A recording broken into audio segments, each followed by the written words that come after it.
We zijn in Driezem en we zijn onderwijs naar Sita Reitsma-Posma. Ze is opjoen door haar zus Petra, maar die vertelt dus dat ze een moeilijk jaar had dat aanrende hier. En daarom hebben wij een heel mooi pakket met naam van echte bakker Eddie de Jong uit Dokkum en de Westerijn. Maar een paar lekkere olieballen om haar een beetje op te vrolijken. Dus we zullen even zien als ze thuis is.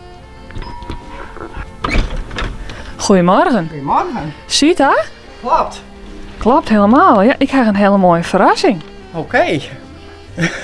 Ja. Ja, iemand die had dus verteld dat dat is nog een moeilijk jaar achter de rug is. Klopt dat? Ja, uw zoon is verleden hier december opgenomen op Woodbroekers in Kwartenhem.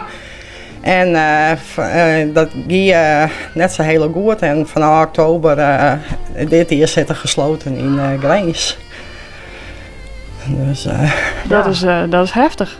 Ja, best wel. En hoe vier je dan de crisis in zo'n situatie? Nou ja, goed, we hadden het mooiste van maken. Gelukkig had er juist een dag thuis was. Dus konden we toch even de crisis met hem vieren. Mijn zusje dan wat even ik zien de pleegouders binnen. Dus, en dat was super leuk.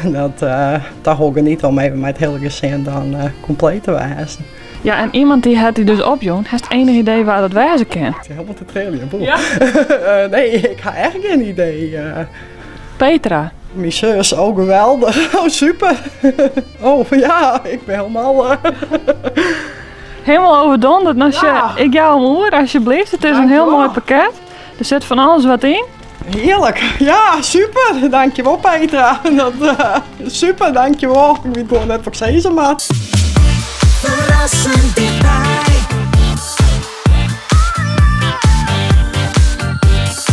RTV NL.